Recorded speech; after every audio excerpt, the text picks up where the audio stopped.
Nectar in a Sieve is a novel by Kamala Markandaya that was published in 1954. It is a blend of genres like post-colonial fiction, semi-autobiographical, social drama novel, naturalist novel, love story, pastoral fiction and parable.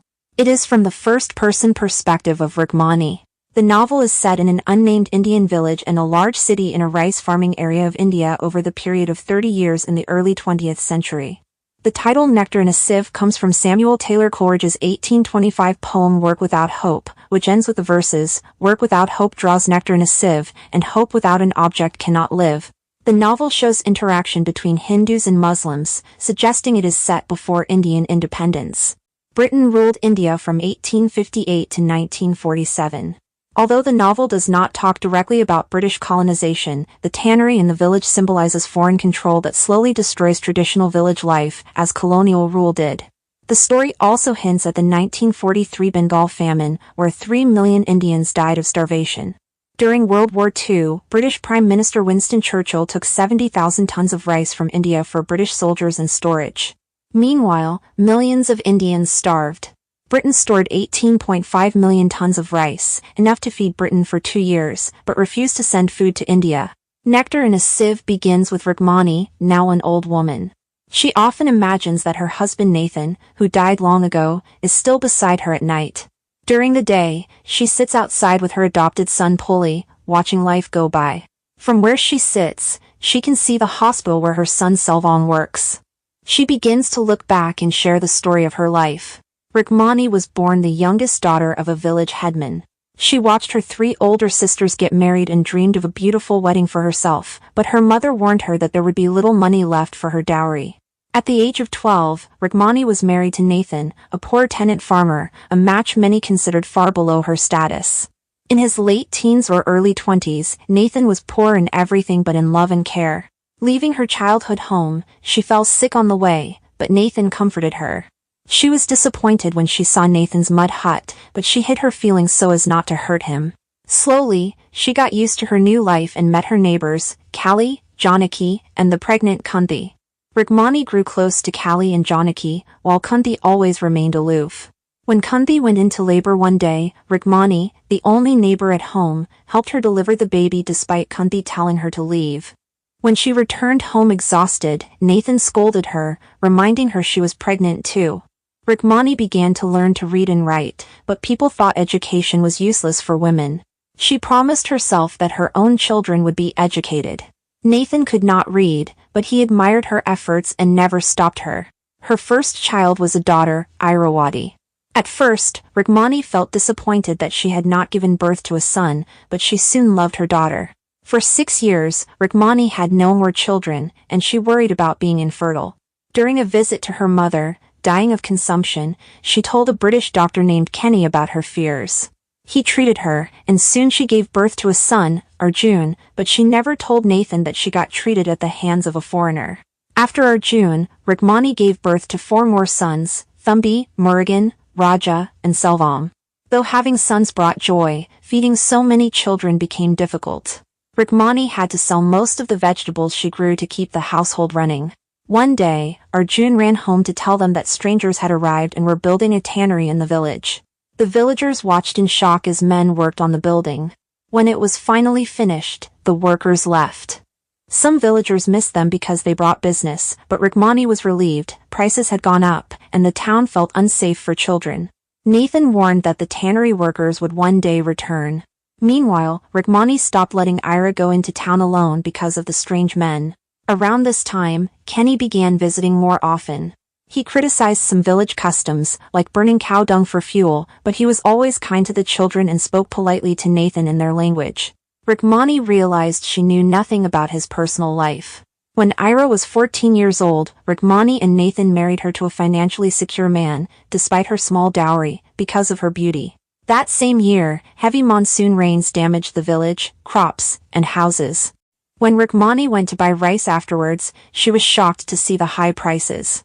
5 years later, Ira unexpectedly returned home. Her husband had sent her away because she could not have children. Heartbroken, Ira fell into depression. With one more mouth to feed, things grew harder. Arjun and Thumbi went to work at the tannery to earn extra money, and Rukmani used their wages to buy food and save for their future. When Nathan was away at a funeral, Rukmani secretly went to Kenny to ask if he could help Ira become pregnant. On her way back, she met Kunti in a narrow alley. Dressed boldly and covered in sandalwood paste, Kunti hinted that Rukmani was meeting another man while her husband was gone. Shocked and angry, Rukmani slapped her and hurried home.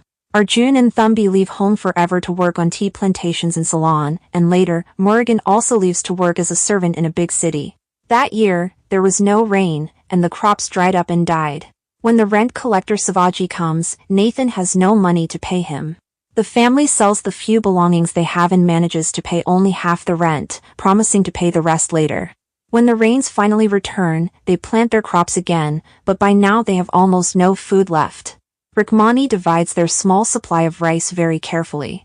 She hides some by carrying it with her at all times and burying the rest in the ground. One day, Kunti comes to their hut. She looks thin and desperate. She threatens Rukmani, blackmailing her for food by saying she will tell Nathan that Rukmani meets strange men in town. Rukmani gives her some rice to keep her quiet.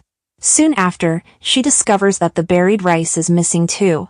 Nathan confesses that he also gave rice to Kunti. She had blackmailed him as well, threatening to reveal that he once had an affair with her and is the father of her 2 sons. Rukmani is heartbroken but feels relieved that Kunti is finally gone from their lives. Not long after, villagers bring home the dead body of Raja, one of Rukmani's sons. He had gone near the tannery looking for food and was beaten to death by a watchman.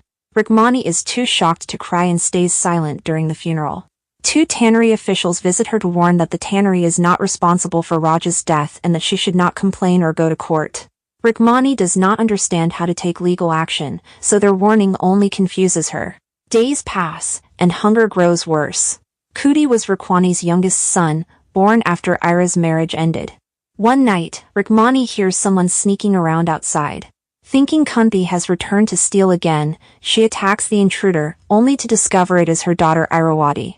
From Ira's revealing clothes, Rukmani realizes Ira has become a prostitute to earn money for Kudi's food.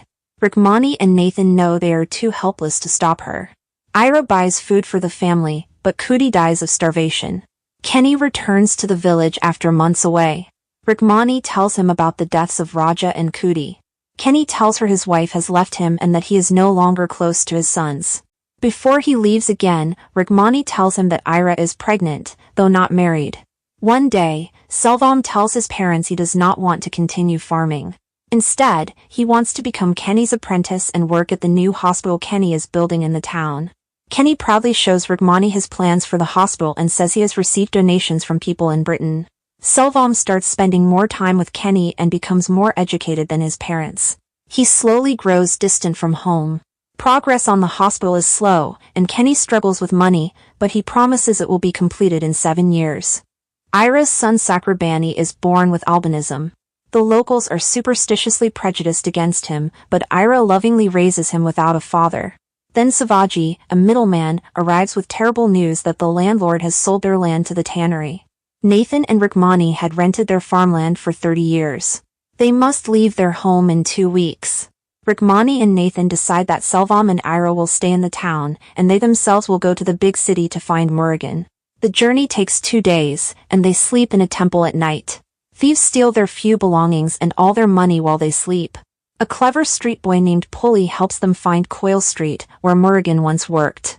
But when they arrive, they learn Murugan no longer lives there.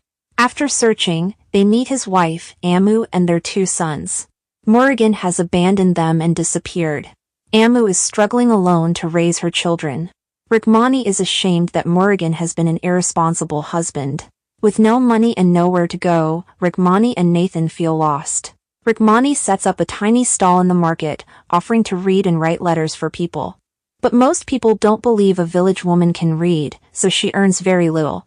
Puli, who knows how to survive in the city, tells them about a stone quarry where they can make better money by doing hard labor. Rukmani and Nathan start working there. Over time, Puli becomes close to them, helping protect their small savings and guiding them through city life. Rukmani offers to take him back to her village, but Puli refuses because he does not want to live in a poor village.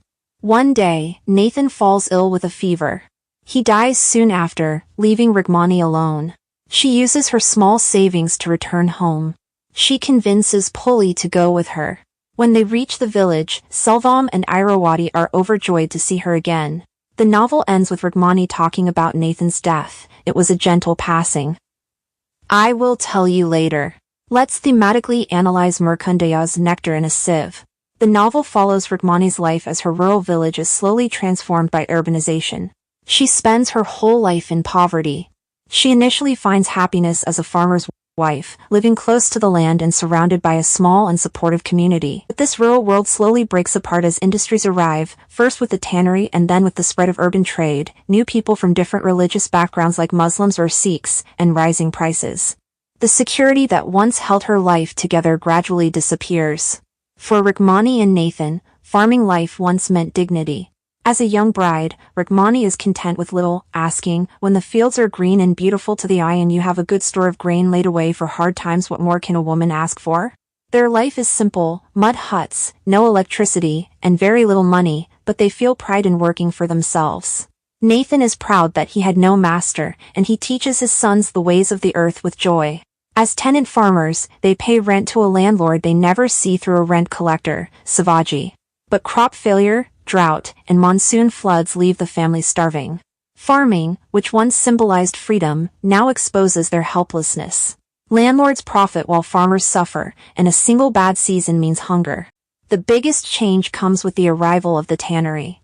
At first, it promises jobs and growth, but it quickly destroys village life. Prices rise, strangers flood the village, and inflation, gambling, drinking, and prostitution follow. Rukmani sees the shift clearly. They lay their hands upon us and we are all turned from tilling to barter. Local people lose their businesses, as seen when Janaki's husband is ruined. Worse, the tannery begins buying surrounding farmland, including the land Rukmani and Nathan have farmed for 30 years. Urbanization also tears Rukmani's family apart.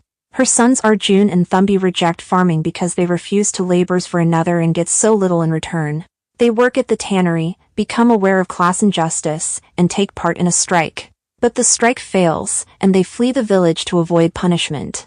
Another son, Raja, is beaten to death by tannery guards during a famine, accused of stealing a calf skin. The growth of the town directly destroys the family's unity and safety. When the landlord sells the land to the tannery, Rukmani and Nathan are evicted with no legal rights. Without farming or land, they had nothing. Almost all we grew had been sold to pay the rent of the land. With nowhere else to go, they travel to a large city to find their son Murugan. But the city brings only more suffering. Their money is stolen. Streets are filled with beggars, cruelty, and indifference. Murugan has abandoned his wife and children, and he refuses to take responsibility. Nathan cannot find work and grows weaker, and he dies in the city, lost and broken. Nectar in a Sieve does not glorify either rural or urban poverty. Life in the village brings natural beauty, love, and community, but farmers live powerless under landlords and weather. Life in the city brings opportunity for a few but causes corruption, loneliness, and moral decay.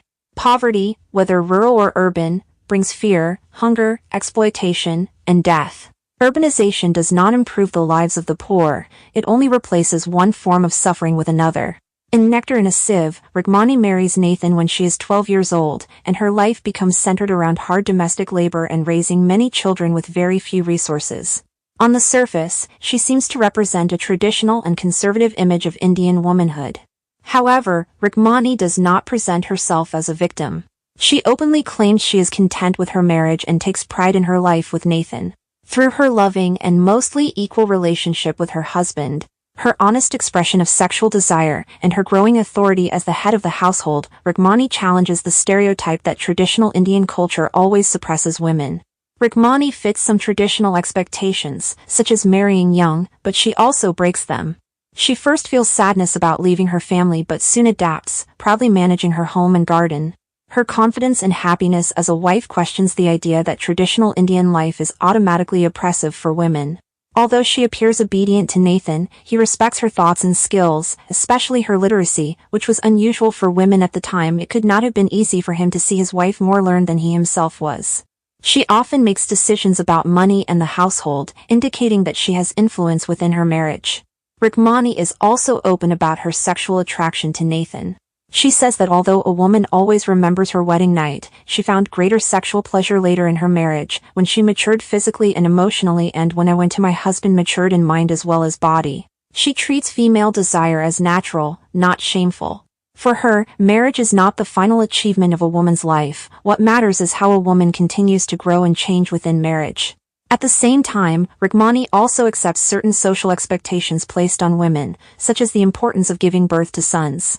When her first child Ira is born a girl, she and Nathan are disappointed because daughters mean financial burden due to dowries. Rukmani is so desperate for sons that she secretly seeks medical help from Kenny, a foreign doctor, fearing Nathan would disapprove of outside interference. Irawati and Kunti become prostitutes, but for different reasons. Ira turns to prostitution during a famine to feed her younger brother, which eventually earns her Rukmani's understanding. However, Kunti seems to do it out of rebellion. Ira's life exposes the lack of support for women who cannot depend on men. After her husband abandons her because she is childless, she has no way to survive except through sex work.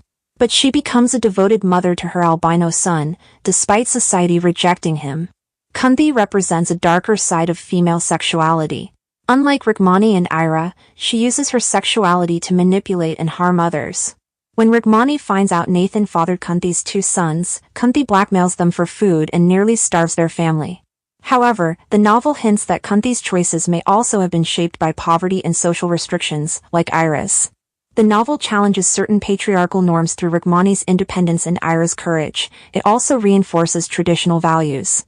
Women are praised when their actions support their families but condemned when they act for themselves. Let's talk about the important symbols of Markandaya's Nectar in a Sieve. The yearly rice crop that Rukmani and Nathan grow is a symbol of survival. As tenant farmers, their lives depend on rice. Each year they must grow enough to pay rent to the landowner, about 250 to 300 rupees, and have some left to feed their family. Villagers measure their success, financial security, and future by how good the rice harvest is. When the harvest is plentiful, Rukmani keeps enough rice for the family and sells the rest. With that extra money, they can afford precious comforts like new clothes, lentils, spices, milk, or ghee. These good seasons bring them hope and a brief escape from poverty. But when floods or drought destroy the crop, the family is forced to ration food, eat only a handful of grain each day. Hunger becomes a constant companion. During the famine, one of Rukmani's children dies of starvation, while another is killed when he tries to steal a goatskin from the tannery to earn money. Rice represents Rukmani's and Nathan's hope for freedom and dignity. With each good harvest, they save a few coins, hoping one day to buy their own land. Owning land would mean they no longer have to pay rent or live under a system that keeps them poor. In Nectar in a Sieve, the tannery that comes to Rukmani's village symbolizes urbanization and the arrival of modern industry. At first, it seems like a sign of progress because it brings new technology and jobs to a village that depends only on subsistence farming. But instead of improving people's lives, it destroys their traditional way of living and brings more suffering than benefit. From the beginning, the tannery treats the villagers with disrespect. When people ask questions about the project, the overseer rudely tells them to go away, as if they have no right to speak about their own land. The tannery, where animal skins are processed into leather, does create jobs, and Rukmani's sons begin working there. They earn 1 rupee a day and help support the family, which briefly raises their standard of living. However, when the tannery workers go on strike for better wages, the owners threaten to replace them unless they return to work. The tannery controls the workers and has no interest in fairness. Eventually, Rukmani's sons leave the village to find better pay on a tea plantation in Ceylon, and the family loses their income again. With more workers earning money, prices in the market rise, making basic goods too expensive for farming families like Rukmani's. The workers bring alcohol and sex work in the simple village. Power shifts from the villagers to the tannery owners, who treat the locals harshly. This cruelty becomes clear when Rukmani's son Raja is beaten to death by tannery guards while searching for food during a famine. The tannery pushes people into desperate and degrading situations. When the family begins to starve, Ira turns to prostitution, and her clients are mostly tannery workers. The tannery's owners buy the farmland Nathan and Rukmani have cultivated for 30 years. Losing their land is the final sign that modern industry has replaced the farmers. The tannery represents a development that promises progress but delivers loss, displacement, and moral decay. Do like and comment.